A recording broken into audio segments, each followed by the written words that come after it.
Hello बच्चों, welcome back to exam गुरु। ये FST 5 है। ये फुल सिलेबस का लास्ट डेमो टेस्ट है।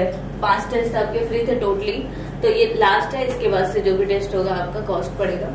तो आज हम स्टार्ट कर रहे हैं FST का सोल्यूशन। मैं हूँ आपकी मेंटर शाहीन खान। देखिए स्टार्ट करते हैं 151 से। क्वेश्चन में लिखा हुआ है One can breathe out air through the Eustachian tube closing the both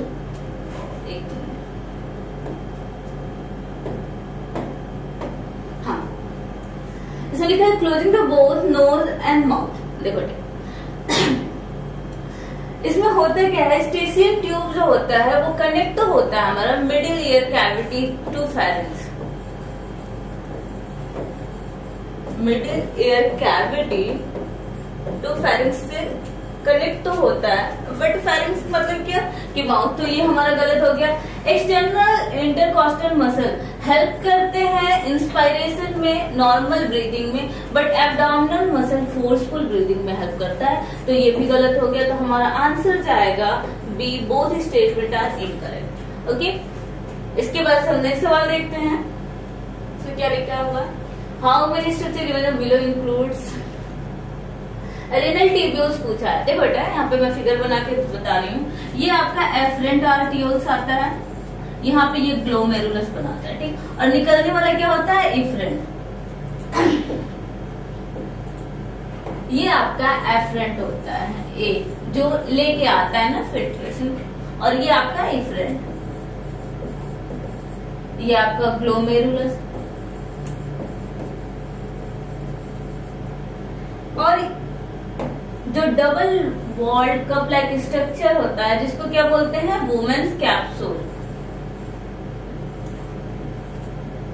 इसके बाद से आपका होता है प्रॉक्सिमल कन्वोल्यूटेड ट्यूब्यूल्स, फिर होता है आपका हेनले लूप, और हेनले लूप के बाद से होता है डिस्टल कन्वोल्यूटेड ट्यूब्यूल्स, और लास्ट में एक स्ट्रेट लाइन डक्ट होता है जिसको कलेक्टिंग डक्ट बोलते हैं। ओके, हमें रीनल ट्यूब्यूल्स की बात कर रहा है, तो ये हमारा जो ग्लोमेरुलस कैप्सूल, ग्लोमेरुलस हो रहा है और वुमेन्स कैप्सूल है, इन दोनों को मिला के हम क्या बोलते हैं, मैलफिजियन बॉडी या मैलफिजियन कैप्सूल्स, वुमेन्स कैप्सूल। और ये आपका ग्लोमेरुलस, इन दोनों को मिला के हम मैलफिजियन बॉडी या कॉप्सेल्स बोलते हैं ना। तो रीनल ट्यूब्यूल्स बेसिकली हमारा स्टार्ट होता है बेटा यहाँ से, ठीक। ये यहाँ तक क्या है, मैलफिजियन बॉडी। अब इसमें क्या होता है, ये है प्रॉक्सिमल कन्वोल्यूटेड ट्यूब। देखो बायोलॉजी में हम लोग ये पढ़ते हैं, जो चीज पास में होता है उसको प्रॉक्सिमल बोलते हैं, और जो इसके कंपेयर में बात करें और जो दूर है उसको डिस्टल कन्वोल्यूटेड ट्यूब्यूल बोलते हैं। ये बहुत अच्छा फिगर नहीं है लेकिन बताने के लिए सफिशिएंट है। इसको DCT बोलते हैं। अच्छा, ये आपका लूप ऑफ हेनले होता है जिसमें असेंडिंग भी होता है और डिसेंडिंग भी होता है। तो हमारा ये हो गया PCT, loop of Henle, DCT, Malpighian body capsules. ये नहीं होगा 1 2 3 और 4। तो हमारा आंसर होगा इसका 1 4, ठीक। ये देखिए, ये प्रॉक्सिमल कन्वोल्यूटेड ट्यूब, ये लूप ऑफ हेनले जो असेंडिंग और डिसेंडिंग दोनों है। इसके बाद से डिस्टल कन्वोल्यूटेड ट्यूब और एक कलेक्टिंग डक्ट। इसके बाद से हम नेक्स्ट सवाल देखते हैं 153। The restoration of the resting potential neural membrane at the site of excitation in the fraction of second। देखो बेटा, काफी इंटरेस्टिंग सवाल है। इसमें देखो होता क्या है, अब यहाँ बताने से पहले मेरे को ये पता है कि आप एक्सॉन जानते हो, डेंड्राइट जानते हो। ये मैं एज्यूम करके चल रही हूँ कि आपको पता है। देखो बेटा, ये क्या है, एक्सॉन, एक्सॉन प्लाज्मा, ठीक। इसमें क्या होता है, K+ होता है और निगेटिव चार्ज प्रोटीन होती है। यहाँ पे क्या होता है, निगेटिव चार्ज प्रोटीन। और चूंकि निगेटिव चार्ज प्रोटीन ज्यादा होती है as compare to K+ ion, negative charge protein ज्यादा होती है as compare to K+ ion, तो इसका जो पोटेंशियल होता है वो माइनस होता है। अच्छा, बाहर क्या होता है, बाहर होता है Na+ आयन, ठीक। अगर आपने बहुत ध्यान से पढ़ा होगा तो आपने ये भी देखा होगा कि इसमें एक गेट होता है जिसको सोडियम पोटेशियम गेट भी कहते हैं, या सोडियम पोटेशियम चैनल भी कहते हैं। ये क्या होता है, सोडियम पोटेशियम चैनल। तो देखो इसमें कह रहा है एक्साइटेशन होता है, जब कोई स्टिमुलस आता है तो ये क्या करता है, एक्सॉन मेम्ब्रेन को एक्साइटेड करता है और स्टिमुलस फर्दर आगे ट्रांसमिट होता है। अब इसको रिस्टोर करने के लिए क्या होगा, तुरंत K+ आयन जो है वो बाहर आ जाएगा। जैसे अगर आप पढ़े एनसीईआरटी में तो शायद से 358 के लास्ट पेज के 2-3 लाइन ऊपर ही लिखा है, फ्रैक्शन ऑफ सेकंड में K+ आयन का आउटपुट मतलब क्या हो जाता है, डिफ्यूज हो जाता है बाहर। ठीक, क्या होता है डिफ्यूज का मतलब क्या, इफ्लक्स, और अंदर आ रहा है उसका मतलब क्या, इनफ्लक्स। ठीक, तो हमारा आंसर जाएगा इसका 2, इफ्लक्स ऑफ पोटेशियम आयन। इसके बाद से हम नेक्स्ट सवाल करते हैं, how many given statement are correct. देखो बेटा इसमें लिखा हुआ है, इसमें है कि हाउ मेनी कितने सही है, तो सार्कोप्लाज्मिक रेटिकुलम मसल फाइबर और स्टोर हाउस ऑफ क्या। देखो बेटा ये सार्कोप्लाज्मिक नहीं होगा, ये क्या होगा आपका, ये सार्कोमियर होगा। ठीक, तो ये गलत हो गया अपना। टाइप ऑफ मसल, हाँ ये स्टार्ट होता है, वॉलंटरी होता है, डायरेक्ट हमारे न्यूरॉन के कंट्रोल में होता है, और ए लाइन में जो मसल्स का गैप होता है उसको एच जोन बोलते हैं। ठीक, तो इसमें हमारा सही कितना हो गया, सही हमारे 2 हैं, आंसर इसका 3। ये सार्कोप्लाज्मिक रेटिकुलम होगा, नहीं होगा, सार्कोमियर होगा। और सार्कोमियर होता क्या है, 2 सक्सेसिव जेड लाइन के बीच की दूरी को ही सार्कोमियर कहते हैं। ये आप जब भी एक्टिन और मायोसिन पढ़ेंगे तो इसमें पढ़ेंगे। और सार्कोमियर ऑब्वियसली कैल्शियम का रिस्टोरेशन करता है, तो हमारा आंसर जाएगा इसका 3। नेक्स्ट सवाल देखते हैं। ये मैचिंग का है, सेम उसी टॉपिक का है। I band, A band, Z line क्या होता है, इलास्टिक फाइबर होता है दैट बाइसेक्ट। ये देखो बेटा ये दैट बाइसेक्ट है, एक मिनट,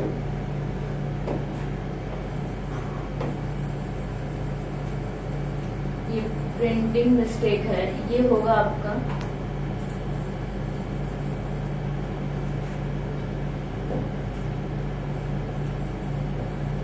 दैट बाइसेक्ट। ठीक, आई बैंड को करता है,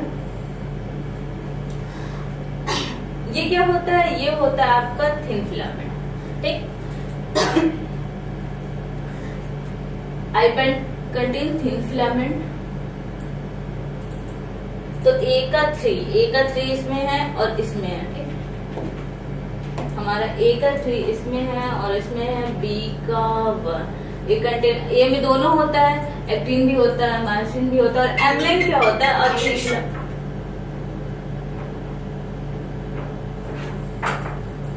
तो इसका आंसर जाएगा 3rd, 155 का 3rd। ये भी देखो कई सारे ऑप्शन इसमें ट्रू और फॉल्स पूछा हुआ है। Aniline is a containing, sulphur containing नहीं होगा, यहाँ पे क्या होता है, मिथाइल होता है, CH3 कंटेनिंग होता है, amino acid. Aromatic amino acid क्या होता है, टायरोसिन तो होता है, ये क्या है बेटा आपका फॉल्स हो गया, टायरोसिन होता है। और क्या होता है, एरोमेटिक में टायरोसिन हो गया, फेनिल एनिलीन हो गया, यहाँ पे मैं लिख दे रही हूँ।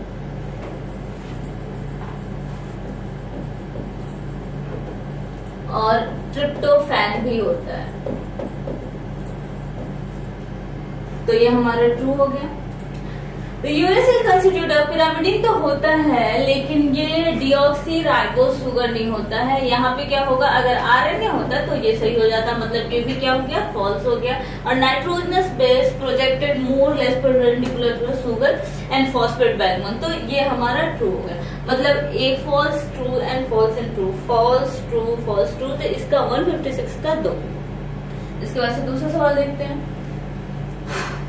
Consider the statement with respect to enzyme select the कर। देखो बेटे, ऑलमोस्ट एंजाइम, मैं सभी एंजाइम की बात नहीं कर रही हूँ। ऑलमोस्ट एंजाइम कैसे होते हैं, प्रोटीनियस होते हैं ना।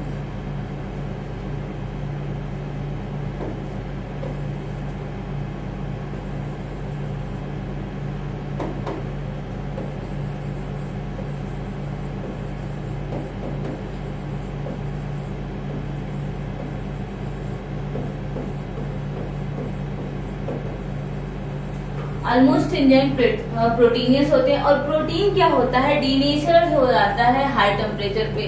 इसमें बोल रहा है कि इसको प्रिजर्व करते हैं, तो ये पॉसिबल नहीं है। एंजाइम का denature at a low temperature, ये भी गलत है। अच्छा, एंजाइम वर्क एफिशिएंट है, एक्टिव एंजाइम है। राइबो एंजाइम क्या है? ये नॉन प्रोटीनियस एंजाइम है। मैंने यही बोल दिया था ऑलमोस्ट एंजाइम, सभी एंजाइम की हम बात नहीं कर रहे हैं। तो राइबोजाइम क्या होगा? Non proteinaceous enzyme.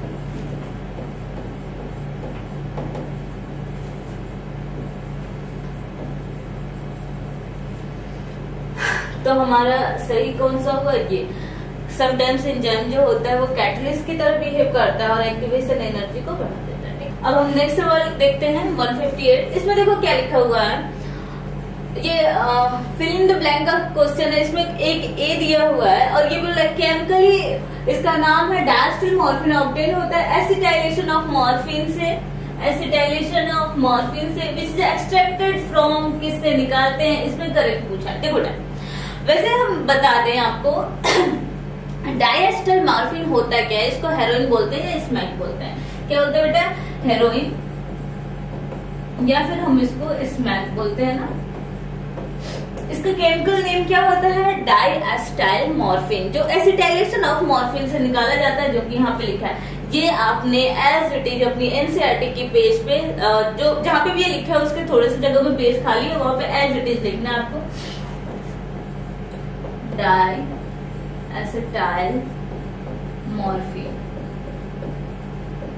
जो कि किससे मिलता है? Acetylation of morphine, acetylation of morphine. Okay, ये होता कैसा है? ये व्हाइट होता है, ऑर्डरलेस होता है, थोड़ा सा किस कलर का होता है? व्हाइट होता है,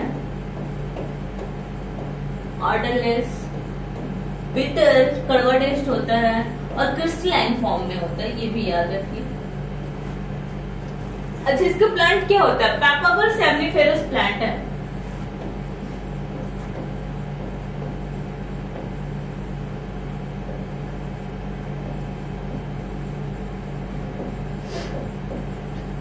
पेपावर सेमिफेरस, ठीक। इसके लैटेक्स से निकाला जाता है।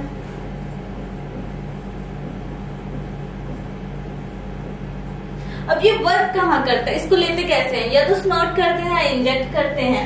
ये पहले मैं लिख देती हूँ, उसके बाद बताती हूँ। देखिए, ये या तो स्नॉटिंग करते हैं या फिर इंजेक्ट करते हैं। अच्छा, ये वर्क कहाँ करता है? ये जीआईटी पे वर्क करता है और सीएनएस पे वर्क करता है। कहाँ करता है बेटा? ये जीआईटी पे करता है या फिर सीएनएस पे करता है। और ये होता है क्या है? ओक्वाइड रिसेप्टर्स होते हैं यहाँ पे, ओक्वाइड रिसेप्टर्स, जो कि बॉडी को स्लो डाउन कर देते हैं। क्या कर देते हैं? स्लो डाउन कर देते हैं बॉडी को, ठीक। हेरोइन स्मैक, यहाँ पे दिया हुआ है स्मैक। अच्छा, इरिथ्रोजाइन होगा, ये तो नहीं होगा, पेपावर सेमिफेरस होगा, तो हमें बस इतना ही पढ़ना है। तो इसका आंसर जाएगा थर्ड, ठीक। 158 का आंसर जाएगा थर्ड।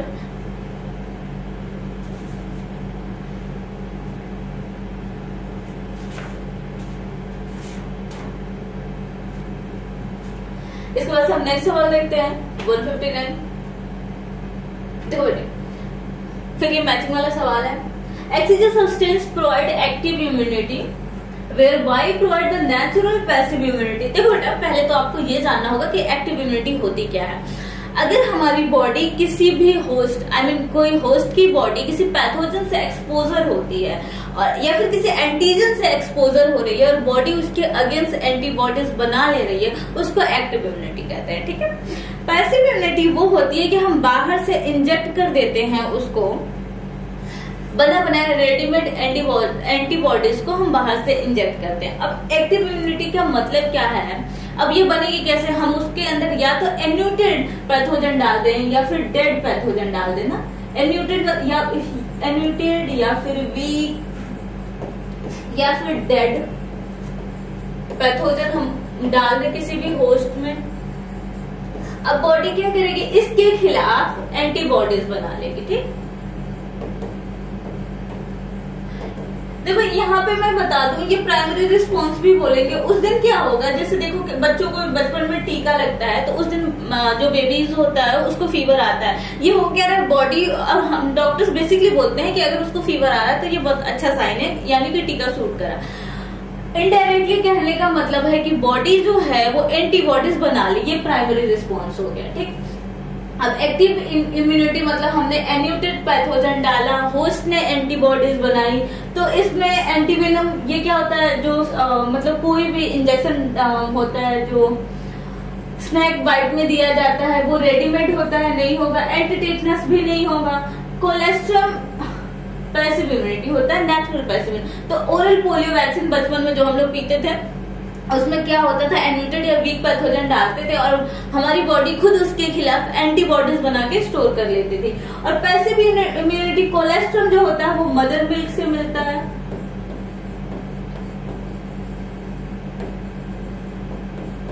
जिसमें ढेर सारी एंटीबॉडीज होती हैं जो बॉडी को वर्क करने के लिए बहुत इफिशिएंट होती है। तो ये हमारा हो गया 159 का 4। अब हम नेक्स्ट सवाल देखते हैं।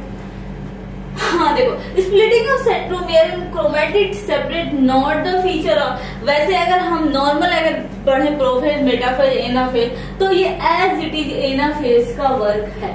लेकिन यहाँ पे चूंकि हमें एनाफेज का तीनों दिया है, एनाफेज माइटोसिस का है, तो इसमें क्या होगा, हमारा फर्स्ट ऑप्शन हो जाएगा। अब इसमें होता क्या है इसमें जो होता है सिस्टर क्रोमैटिड, एनाफेज 1 में होता क्या है, हमारा जो सिस्टर क्रोमैटिड होता है वो एसोसिएट रहते हैं। तो हमारा आंसर हो जाएगा इसका सेकंड।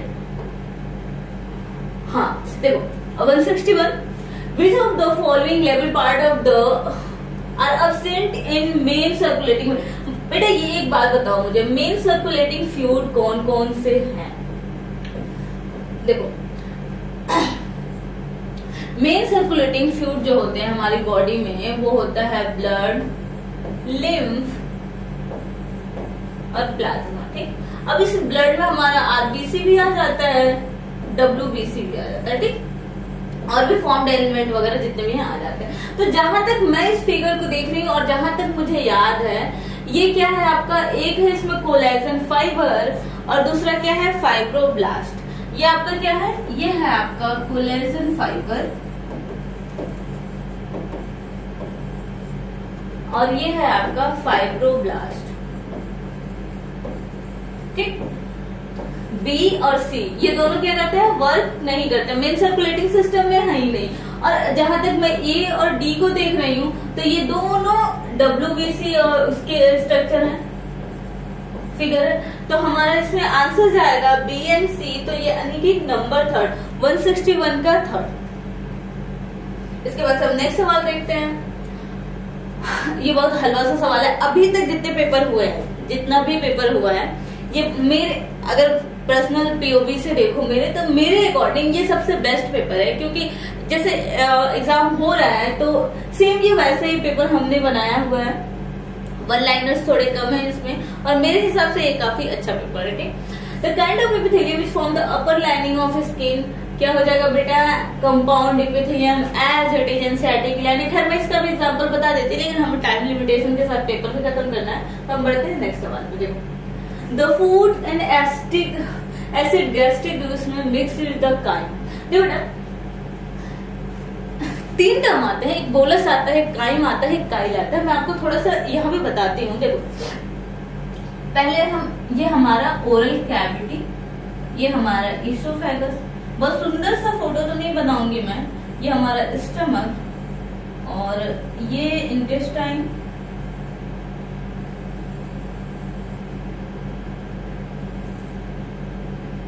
ये इंटेस्टाइन, ओके, ठीक। देखो बेटा जब फूड में स्लाइवा मिक्स हो जाता है ना, स्लाइवा मतलब salivary amylase,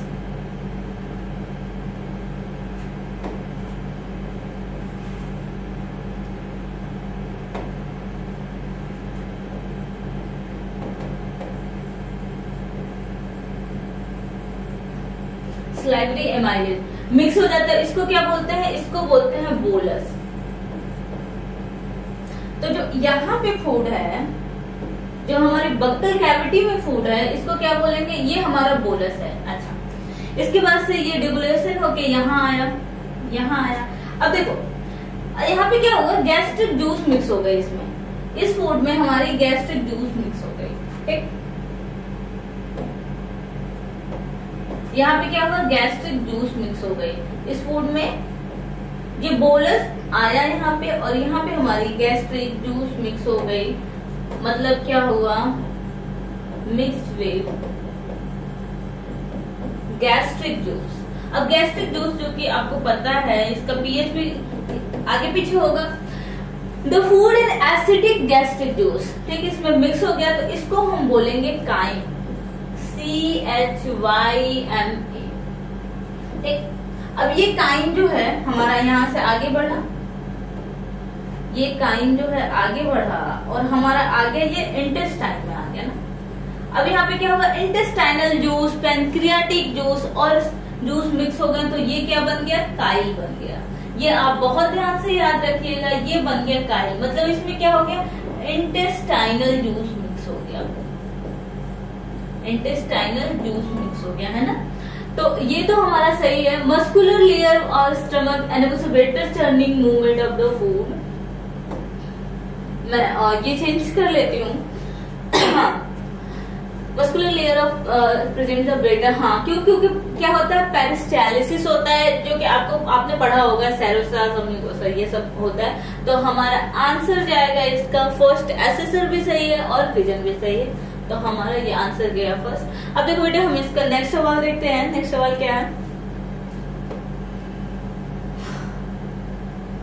which of the following not composite digestive gland. अच्छा बेटे, एक बात बताओ मुझे, कंपोजिट क्या होता है, कंपोजिट डाइजेस्टिव ग्लैंड क्या होता है। देखो, खैर ये लोग ज्यादा रिलेट कर पाएंगे जिसकी ह्यूमन फिजियो कंप्लीट हो गई है। आप हार्मोन वाले चैप्टर में जाओगे तो वहां पे एक टर्म लिखा हुआ है कंपोजिट ग्लैंड।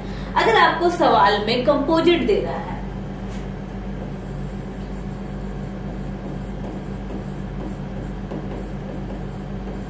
हेट्रोक्राइन दे रहा है,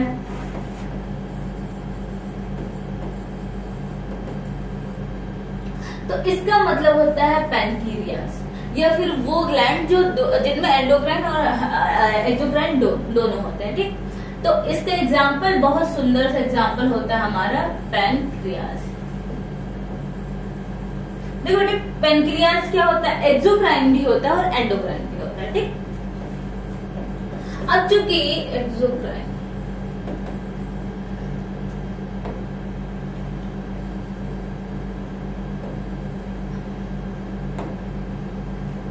ये होता है एक्सोक्राइन और आपका दूसरा क्या होगा बेटा, एंडोक्राइन। ठीक, एंडोक्राइन ग्लैंड का मतलब क्या है, जो हार्मोन सिक्रेट करते हैं ना। अभी यहाँ पे मैं सिर्फ दो बता रही हूँ बिकॉज दो की ही जरूरत है यहाँ पे। एंडोक्राइन ग्लैंड मतलब पैनक्रियास, एक होता है इसका अल्फा और दूसरा होता है बीटा। ठीक, अल्फा सेल क्या सिक्रेट करता है, ग्लूकागॉन,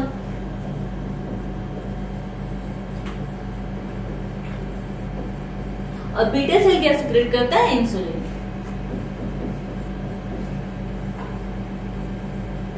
अच्छा, एक्सोक्राइन में आपने लास्ट टू लास्ट टेस्ट में पढ़ा था ये प्लांट सीड सिक्रेट करता है।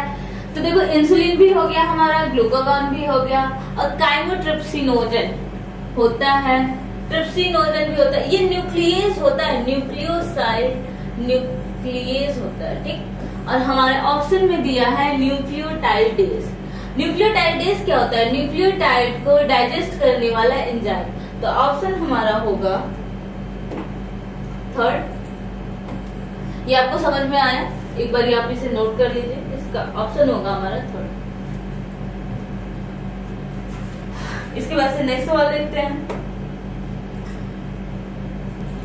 देखो 165 इसमें दिया है 2100 ml of blood filter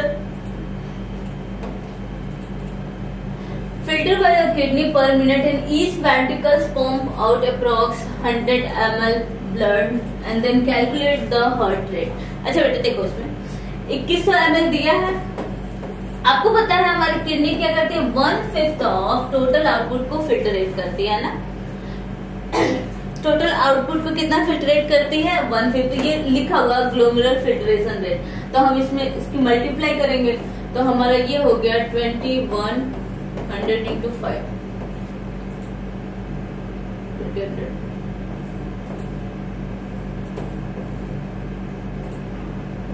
5 1 5 and 5 ये आया वैल्यू। इसके बाद से आपको ये पता है कार्डियक आउटपुट इक्वल टू क्या होता है, कार्डियक आउटपुट इक्वल टू होता है heart rate into stroke volume, और हमको दिया भी यही है। कार्डियक आउटपुट इक्वल टू होता है heart rate into stroke volume, और स्ट्रोक वॉल्यूम आपको 100 ml दिया हुआ है, हार्ट रेट आपसे पूछ रहा है, और कार्डियक आउटपुट हम लोगों ने ये निकाल के रखा है, हमने ये निकाल के रखा है ये। अब इसको हार्ट रेट निकालने के लिए इससे हम डिवाइड करेंगे, यहीं से डायरेक्टली हम 2 0 से 2 0 काट दे रहे हैं, तो हमारा हार्ट रेट कितना आ गया, 105 बीट पर मिनट।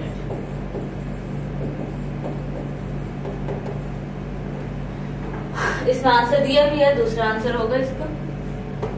अब नेक्स्ट सवाल, ब्लड प्रेशर ऑफ एरोटा। देखो बेटा, अगर आपने एनसीईआरटी देखी होगी तो उसमें साफ साफ 2 फिगर बना के दिया है, एक एरोटा का और मतलब एक वेन का और एक आर्टरी का। प्रेशर जो होता है वो इनवर्सली प्रोपोर्शनल टू वॉल्यूम होता है, ठीक। और एरोटा का ल्यूमेन जो होता है बहुत छोटा होता है, मतलब बहुत कम होता है। अब एक चीज देखो, जिसका सरफेस एरिया कम है ऑब्वियसली उसका वॉल्यूम कम होगा, और जिसका वॉल्यूम कम होगा उसका प्रेशर ज्यादा होगा। तो क्या होता है, more than pulmonary vein, same in pulmonary artery नहीं होगा, क्योंकि हम सिर्फ यहाँ पे किसकी बात की है, एरोटा की बात की है। इसका आंसर जाएगा 3rd।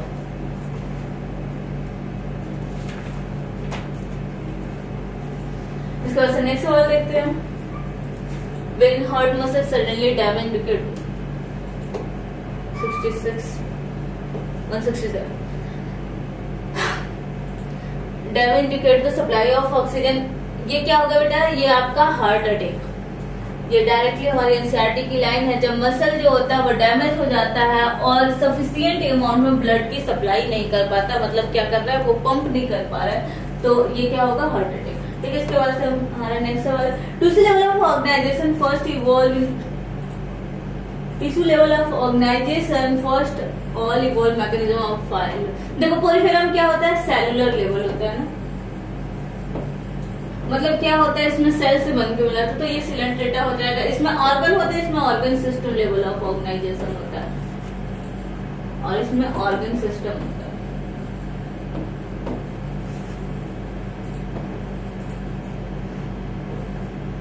इसके बाद से next, choose the correct option. Analogy. देखो बेटा, एनालॉजी का मतलब क्या होता है, हम लोग वैसे देखते हैं convergent evolution, AC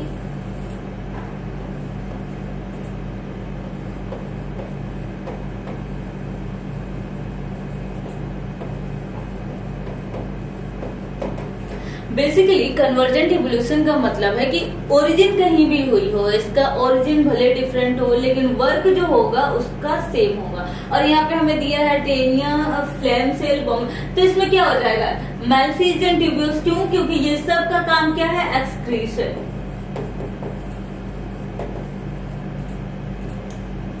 convergent evolution मतलब क्या कह रहे हैं कि ओरिजिन कहीं भी हुई हो, काम उनका क्या होगा, कॉमन फंक्शन ना, सेम ही काम करेंगे।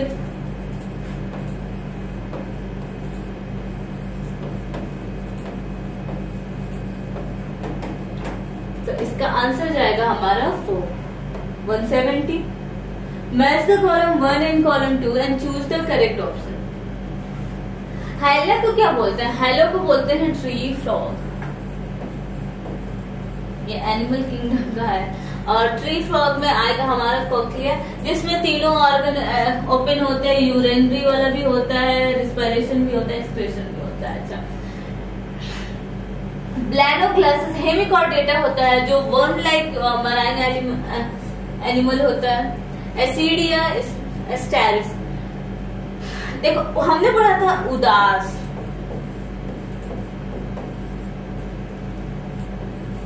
यूरोकार्डेटा में, यूरोकार्डेटा होता क्या है, जिसमें नोटोकार्ड तो पाए जाते हैं लेकिन सिर्फ लार्वल टेल में पाए जाते हैं। नोटोकार्ड पाया जाता है बट कहाँ पे पाया जाता है, सिर्फ लार्वल टेल में पाया जाता है, बाद में वो रिप्लेस हो जाता है। तो हमारा एसिडिया गया नोटोकार्ड और एस्टेरिस आ गया स्पाइनी बॉडी। ठीक, एकानोडर्मिटा का है तो हमारा डी का 3 एक ही में, तो ये जाएगा 170 का 4। इसके बाद से हम नेक्स्ट सवाल देखते हैं, एक बार देखिए।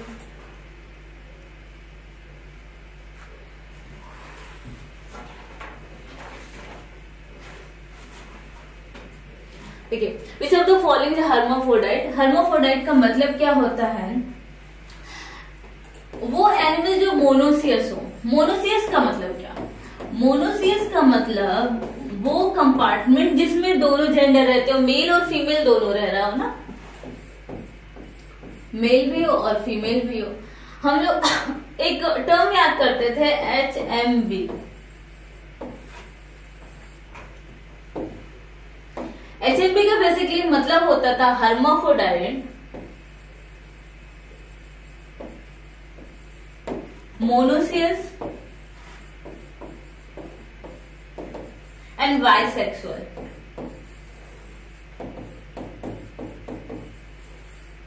देखो फेरेटिमा जो होता है अर्थवर्म, ये बाइसेक्सुअल होता है। ये अलग बात है कि इसमें फर्टिलाइजेशन क्रॉस होती है, लेकिन होते दोनों एक ही बॉडी में है ना, बाइसेक्सुअल होता है। ये भी बाइसेक्सुअल होता है। टेनियस सोलियम प्लेटीहेल्मिन्थेरिया होता है, ये भी बाइसेक्सुअल होता है। पेरीप्लेट है ना, ये हमारा इसका आंसर जाएगा 4। ये आप जरूर नोट कर लीजिए एक बार। इसके बाद से हम नेक्स्ट सवाल पे जाते हैं 172। देखो इसमें लिखा है विच of the following level will cause the release of ovum in ovulation में क्या होता है, ग्रेफियन फॉलिकल में सबसे ज्यादा क्या होता है। दोनों हार्मोन की बात किया है इसमें, क्योंकि एस्ट्रोजन प्रोजेस्टेरोन। हाँ देखो, जब ओवुलेशन होता है तो बेसिकली हमारे दोनों पिट्यूटरी का भी हार्मोन काम करता है और ओवेरियन हार्मोन भी काम करता है। तो ओवुलेशन खास कराने के लिए ग्रेफियन फॉलिकल्स को मैच्योर करके ओवम को रिलीज कराने में सबसे ज्यादा हेल्प कौन करता है, LH हार्मोन ना, ल्यूटिनाइजिंग हार्मोन, और उसको मेंटेन करने के लिए वर्क करता है एस्ट्रोजन। तो बाकी में तो नहीं दिया हुआ है, तो हमारा आंसर जाएगा 3rd। इसके बाद से नेक्स्ट सेम उसी टॉपिक का सवाल है, चूज द करेक्ट में। Proliferative phase mature follicle develop into corpus luteum. देखो बताओ, इसको फॉलिकुलर फेज भी बोलते हैं, इसको अपन फॉलिकुलर फेज भी बोलते हैं। इसमें होता क्या है, प्राइमरी फॉलिकल जो होती है वो ग्रो करके ग्रेफियन फॉलिकल तक जाती है। मेच्योर फॉलिकल नहीं, प्राइमरी फॉलिकल ग्रो करके ग्रेफियन फॉलिकल तक जाती है। कार्पस ल्यूटियम की तो बात ही नहीं आ रही, तो ये अपना गलत हो गया। अच्छा, सिक्रेटरी, ये ओवुलेटरी फेज के बाद होता है, जब ओवा रिलीज हो जाता है तो बनता है कार्पस ल्यूटियम। और कुछ दिनों के लिए कार्पस ल्यूटियम जो होता है वो टेम्परेरी एंडोक्राइन की तरह बिहेव करता है। क्यों? क्योंकि वो मायोमेट्रियम को रिजनरेट करने में हेल्प करता है, मतलब उसको तैयार करता है इम्प्लांटेशन के लिए। ठीक, रैपिड रिजनरेशन, मतलब कि ये भी गलत है। ओवुलेटरी फेज ओवम तो होता है, मैच्योर कार्पस ल्यूटियम इन फॉलिकल, तो हमारा आंसर जाएगा 4। प्रेगनेंसी में ऑल मेंसेस स्टॉप हो जाते हैं। ठीक, तो इसका आंसर जाएगा 4। ये जरूर याद रखिए, फॉलिकुलर फेज में प्राइमरी से ग्रेफियन बनता है। सेक्रेटरी में क्या होता है कि सिर्फ कार्पस ल्यूटियम जो होता है वो हार्मोन सिक्रेट करता है। ये कार्पस ल्यूटियम मैच्योर फॉलिकल नहीं, ग्रेफियन फॉलिकल होता है। तो 173 का 4। इसके बाद से हमारा next, during oogenesis first mitotic division of primary oocyte is completed with in. देखो प्राइमरी oocyte कब कंप्लीट होता है, आपको भी पता है। पहले क्या बनता है, प्राइमरी फॉलिकल बनती है, फिर सेकेंडरी फॉलिकल बनती है, उसके बाद से और लेयर आते हैं, फिर टर्शियरी फॉलिकल बनती है, उसके बाद से एंट्रम बनता है, फिर मैच्योर होकर सेकेंडरी oocyte बन जाती है, और सेकेंडरी oocyte को ही इनडायरेक्टली हम लोग ओवम बोलते हैं।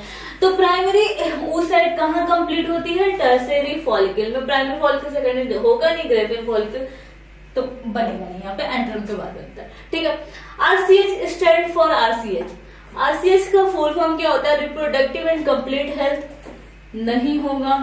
रीजनल, ये भी नहीं होगा। Reproductive and child health care, हमारा ऑप्शन जाएगा थर्ड, ये भी नहीं होगा। ये 175 है। इसके बाद हम नेक्स्ट देखते हैं। देखो, अमीनो सिंथेसिस इन इंडिया क्यों पे बैन क्यों किया गया? MTP एक्सपेंसिव का कोई सीन नहीं था। It can be about the chromosome, हो सकता है, लेकिन इसमें क्या पूछा है? Necessary, necessary.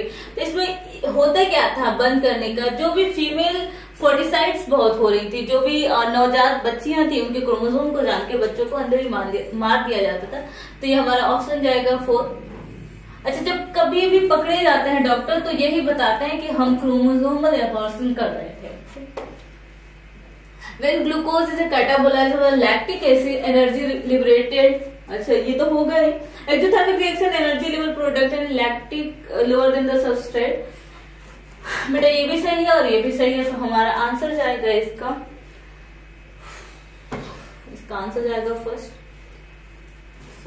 नहीं जाएगा, इसका आंसर जाएगा सेकंड।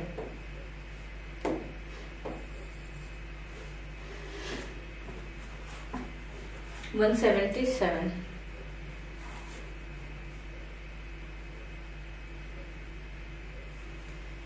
इसके बाद से next 178। Select the correct statement about the hormone in their action. Parathyroid hormone increase the digestive function, insulin, glucose and mental sugar, old age and weak. इसमें हमें करेक्ट पूछा है parathyroid hormone increase potassium absorption of the food, नहीं होगा। Insulin, glucagon maintain blood sugar level, old age with weak immunity. अच्छा, I think इसमें question misprint हो गया है।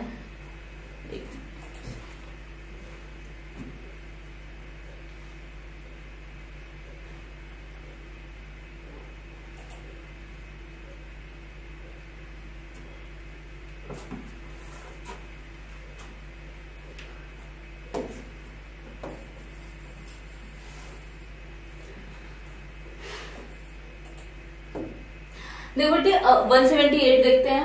इसमें क्वेश्चन दिया है select the correct statement about the hormone in their action. Parathyroid hormone के increase the digestive food. Insulin and glucagon help in maintain blood sugar level. Old age with weak immunity increase the activity of thymus. तो हमारा ये होगा सही। इसमें oestrogen नहीं होता है, प्रोजेस्टेरॉन होता है ना। आफ्टर मेनोपॉज ये बहुत कॉमन हो जाता है फीमेल में, प्रोजेस्टेरॉन रिलीज कम होना हो जाता है। तो हमारा आंसर जाएगा 178 का थर्ड। इसके बाद से क्या है?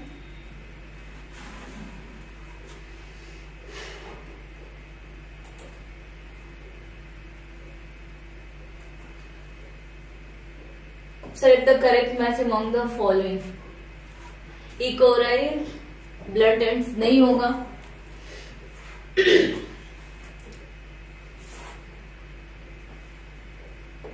इसका आंसर जाएगा 179 का थर्ड।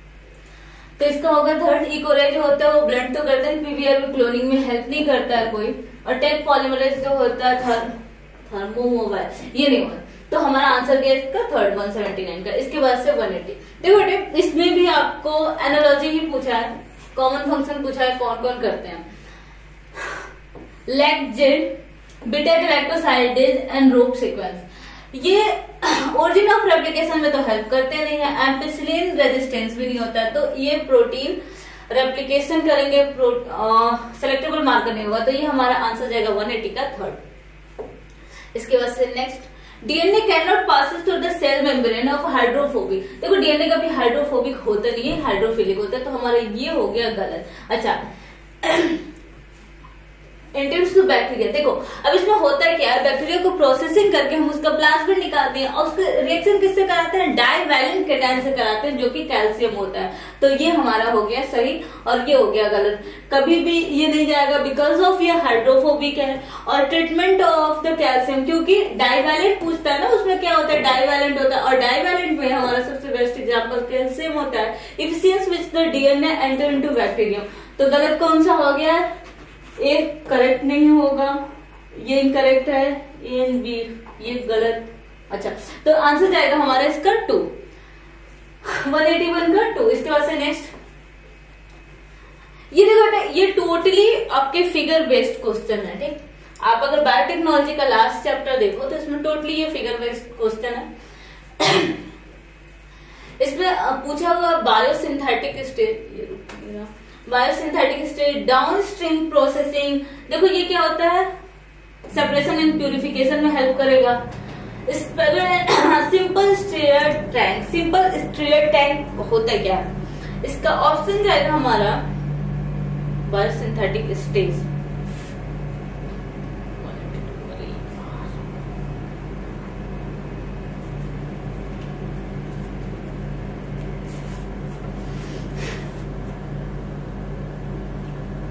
ये सही है। बायोसिंथेटिक स्टेज जो होता है large scale of the fermenter में यूज होता है। और हमारे ए का जाएगा ये 2, जिसका ऑप्शन है 3, बी का ये 4 हो गया, separation and purification. Simple state tank में अगर आप फिगर में देखेंगे तो इसमें साफ साफ लिखा हुआ है कि ये सरफेस एरिया ऑफ ऑक्सीजन को ट्रांसफर कराता है, लार्ज सरफेस एरिया होता है और उसमें होता है फोम होता है और ब्लेड लगा होता है, इम्प्लायर लगा होता है। ये दोनों अलग अलग ऊपर नीचे करके टॉपिक दिया हुआ है, तो इसका आंसर जाएगा 3rd। Not example of homologous. Homologous होता है क्या, होमोलॉगस जो होता है वो डाइवर्जेंट इवोल्यूशन को शो करता है। मतलब क्या करता है, इसकी ओरिजिन सेम होती है, एक जगह से ये उत्पत्ति होता है, लेकिन इसका काम जो होता है वो डिफरेंट होता है ना। डाइवर्जेंट इवोल्यूशन को शो करता है।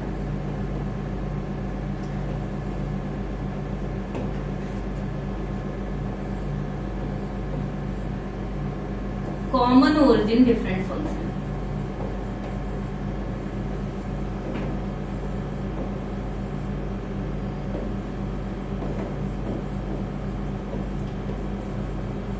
लेकिन इसमें इसी का एग्जाम्पल पूछा है कि कौन सा जो होगा वो होमोलॉजी नहीं होगा।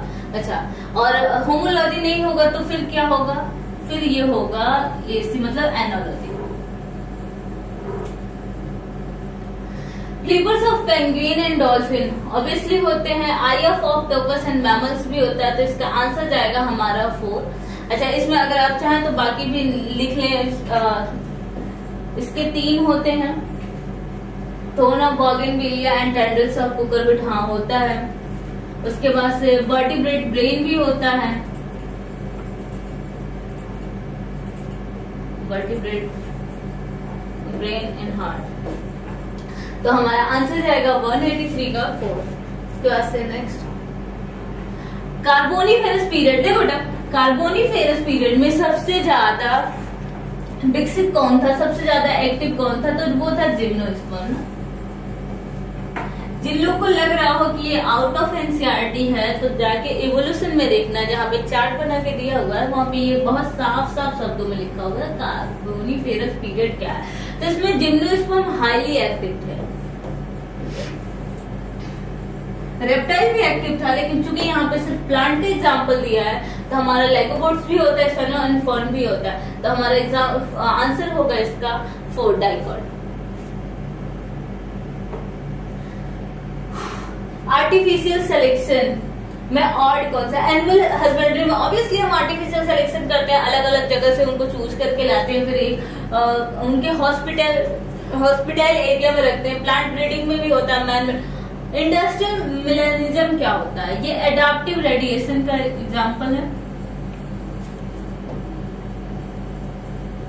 तो इसका आंसर हमारा 4 ही जाएगा। ठीक, 185 को 4। Next, In human female, oogenesis initiated during embryonic development of stage. हाँ, इंट्रायूटेराइन लाइफ जब होती है, जब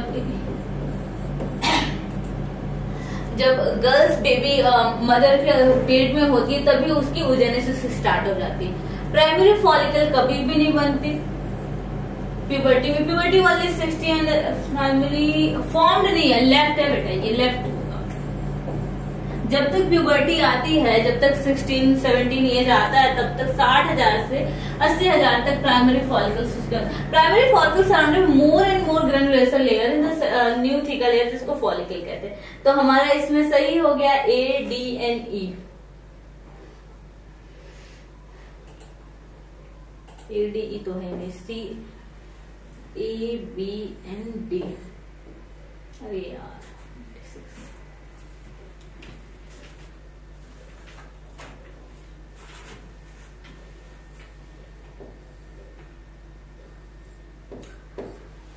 एक मिनट, ये ऑप्शन थोड़ा सा गड़बड़ है। A, B, C फीमोजेनेसिस एम्ब्रियोनिक डेवलपमेंट, ये सही है। प्राइमरी फॉलिकल्स नहीं होगा तो हमें वो ऑप्शन देखना है जिसमें B नहीं है। तो A, B और यहाँ पे E लिखा हुआ है, जो कि E नहीं होगा। A, B, D, E है तो फॉलिकल कैविटी ऑफ एंट्रम। तो इसका आंसर हमारा जाएगा A, D, E, मतलब ये थर्ड जाएगा। ये टर्शियरी फॉलिकल, यहाँ तक सवाल है, ये कुछ थोड़ा सा नीचे आ गया। हाँ, तो इसका आंसर जाएगा हमारा 186 का थर्ड। इसके बाद से क्या है, देखो, which of the following statement among the four sycon दिया हुआ है, diurnal dolphin and testicular, correct क्या है? Bilateral symmetry, testicular hormone where the sycon development, ये भी नहीं होगा। पाइकोथर्मस, ना फ्रेश वाटर होता। बाकी देखो, साइकॉन जो होता है उसमें स्पेशल कॉलर्ड सेल होते हैं। किसके बने होते हैं बेटा? ये कैल्शियम कार्बोनेट के बने होते हैं, ठीक है, जिसको कोनोसाइट कहते हैं, जो कि अदर में नहीं पाया जाता है। इसको एक चीज और बोलते हैं, वाटर कैनाल सिस्टम भी बोलते हैं।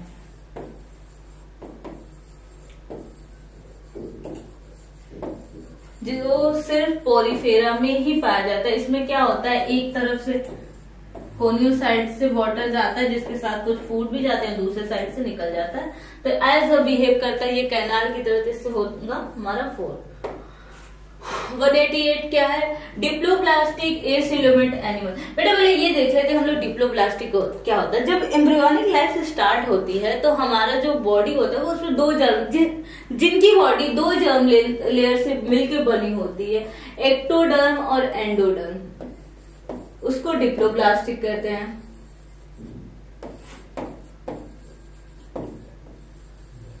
अच्छा, इन दोनों के बीच के डिफरेंस को मिटाने के लिए मीजोगिलिया पाया जाता है ना, और अगर ये ट्रिप्लोप्लास्टिक होता है तो मीजोगिलिया को रिप्लेस करता मीजोडर्म। अच्छा, एसिलोमेट क्या होता है? देखो, एक बहुत अच्छा सा टर्म है कि हमारी बॉडी गट, एलिमेंट्री कैनाल और बॉडी कैविटी के बीच, बॉडी वॉल के बीच में अगर कैविटी है तो उसको सिलोम कहते हैं, ठीक है।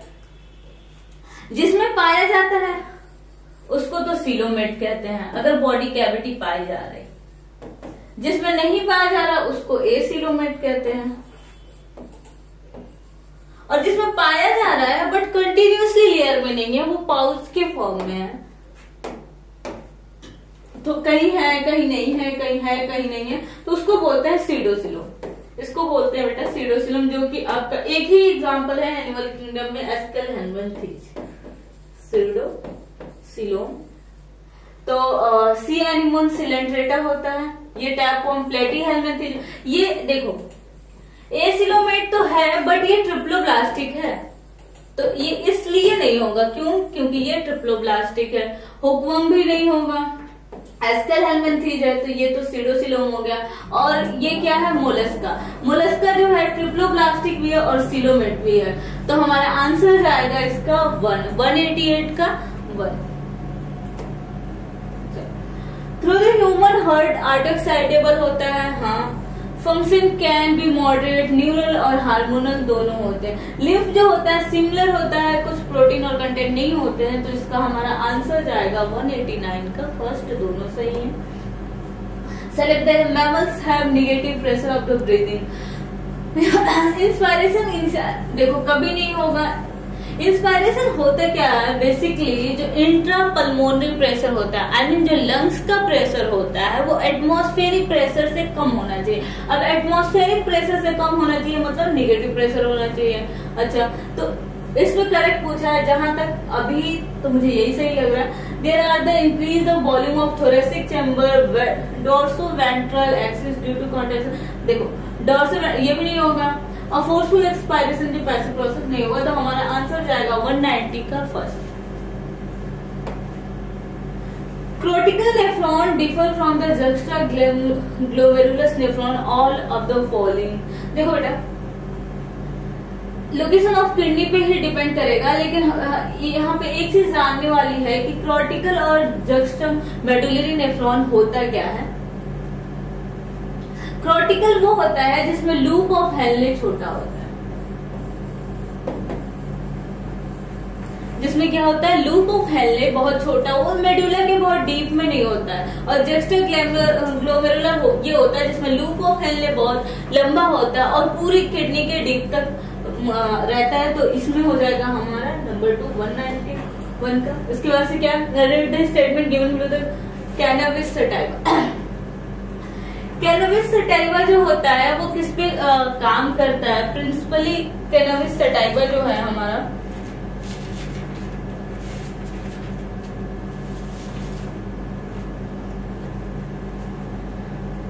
मैं यहाँ पे बता दे रही हूँ। कैनाबिस सटाइवा जो होता है वो इन्फ्लोरेसेंस में यूज होता है। यहाँ पे हम लोग लिख लेते हैं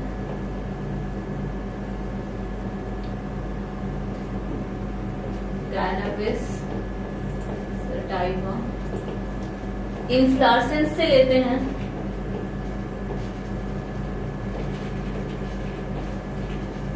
इसकी रेजिन से लेते हैं, रेजिन को निकालते हैं।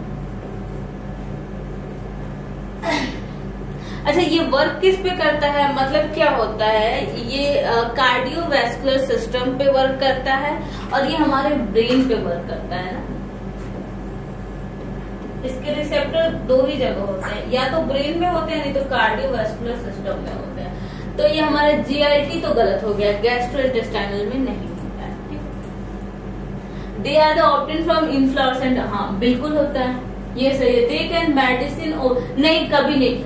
मेडिसिन के लिए कौन सा यूज होता है, मॉर्फिन यूज होता है। बेसिकली मेडिसिन के लिए मॉर्फिन यूज होता है और ये अब चूंकि क्या करता है कार्डियोवैस्कुलर सिस्टम पे वर्क करता है तो ये भी हो जाएगा। तो इसमें आंसर हमारा 2 सही और 2 गलत, तो हमारा आंसर जाएगा 2 192 का। ये मैचिंग वाला सवाल है। Structural component of cell wall of fungi कौन सा होता है, अगर फंजाई है तो क्या होगा काइटिन, अगर एनिमल सेल है तो सेलुलोज और एल्गा है तो गैलेक्टिन्स एंड मैल्स बढ़ते हैं। तो ये हमारा A का 3। ठीक, अल्कोहलाइड्स यूज पेन किलर, तो ये होगा मॉर्फिन। यहाँ पे 2 हमने मिला लिया है, इसका काइटिन मतलब A का 3। यहाँ पे मैं सिर्फ ये बता रही हूँ कि आपको मैचिंग वाले सवाल करने कैसे होते हैं। जैसे आप 100% श्योर हो गए, ये 4 चीजें दी हुई हैं जिसमें आप 100% श्योर हो कि इसका यही होगा। ठीक, फंजाई का सेल वॉल काइटिन ही होता है। अब अपन को देखना है कि कौन से ऑप्शन में ये जा रहा है। तो ये हमारा जा रहा है A में और ये जा रहा है हमारा C में। ठीक, बाकी ये 4 नहीं होगा और 2 नहीं होगा। ओके, अब हम देखते हैं कॉम्पिटिटिव ग्लाइकोसिडिक बॉन्ड सुक्रोज में होता है, तो C का 2। देखो बेटा C का 2 यहाँ पे है, यहाँ पे C का 4 दिया, अगर हमारा आंसर 3rd चला जाएगा। Competitive inhibitor of succinic dehydrogenase भी मैलोनेट होता है। तो ये हमने वैसे तो सब लगा लिया। ग्लाइकोसिडिक बॉन्ड जो होता है वो सुक्रोज में पाया जाता है। ठीक, तो हमारा आंसर इसका जाएगा 3rd 193 का 3rd। इसके बाद से क्या द डायग्नोसिस। अच्छा देखो, ये कोई ऐसी फीमेल है जिसका फैलोपियन ट्यूब जो है ब्लॉक है। देखो बेटा होता क्या है, ये आपका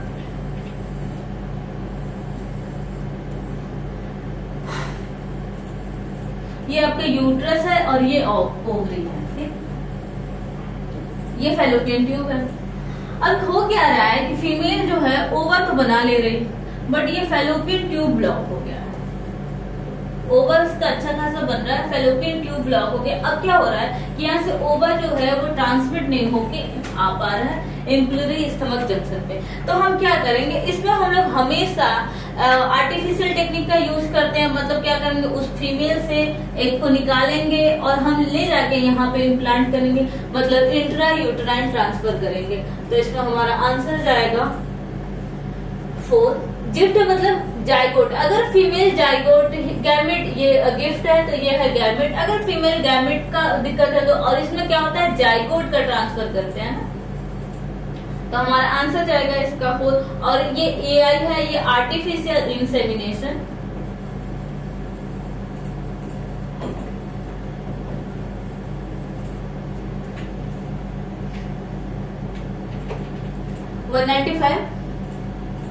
BT cotton BT toxin present in a plant tissue protoxin. मतलब क्या होता है, ये इनएक्टिव फॉर्म में होता है, तो एक्टिव कैसे होता है, जो इंसेक्ट खाती है उसके गट का जो पीएच होता है वो एल्कलाइन होता है, तो लिसिस हो जाती है। बेसिकली क्या होता है, उससे वो रिएक्शन करके एक्टिव हो जाता है और उसके गट में छेद बना देता है।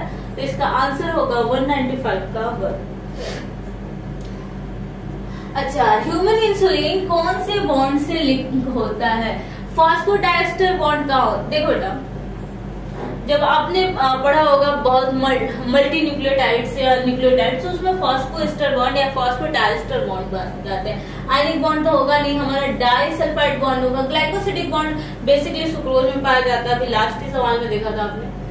विच of the following correct match of the source? हाँ, एंटीरियर पिट्यूटरी थायरोक्सिन। देखो, एंटीरियर पिट्यूटरी के पास थायरोक्सिन हार्मोन नहीं होता, थायरोक्सिन स्टिमुलेटिंग हार्मोन होता है जो वर्क करता है थायराइड। हार्मोन जो होते हैं वो हमेशा निगेटिव फीडबैक पे काम करते हैं। लाइक ये आपका हाइपोथैलेमस है। अब यहाँ से जिन लोगों ने भी पढ़ा होगा तो GnRH निकलता है, मतलब हार्मोन रिलीजिंग फैक्टर निकलता है। अब उनके जितने भी सेल होते हैं उस पे काम करता है। तो सपोज है जिसके पास थायराइड स्टिमुलेटिंग हार्मोन है जो कि डायरेक्ट हमारे थायराइड ग्लैंड पे सिक्रेट जाके इन्फ्लुएंस करता है और वहां से थायराइड हार्मोन सिक्रेट होती है जिसको थायरोक्सिन बोलते हैं। तो ये हमारा गलत है, थायराइड स्टिमुलेटिंग हार्मोन होता है। बिल्कुल नहीं, थायराइड एपिनेफ्रिन नहीं होगा और स्टमक एपिथेलियम सिक्रेटिन नहीं सिक्रेट करता है। तो अल्फा सेल जो होगा वो हमारा ग्लूकागॉन सिक्रेट करता है, बीटा सेल इंसुलिन। ठीक, ये भी पढ़ा आपने। इन एलिड DNA interest POV transition PVR which of the following holds true result. देखो, इसमें non recombinant grow on ampicillin medium, यही होगा।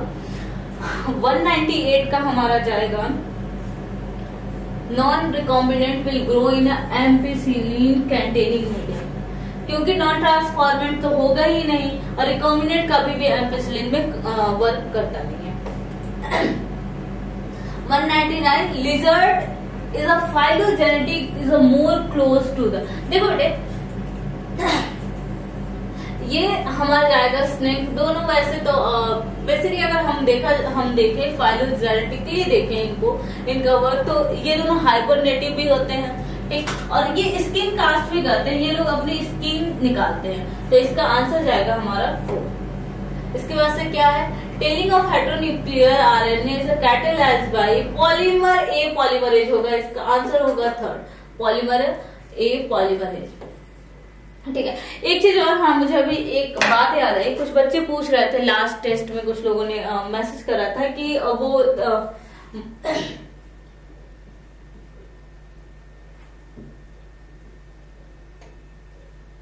उसको टेस्ट कर दीजिए, टेस्ट कर दीजिए।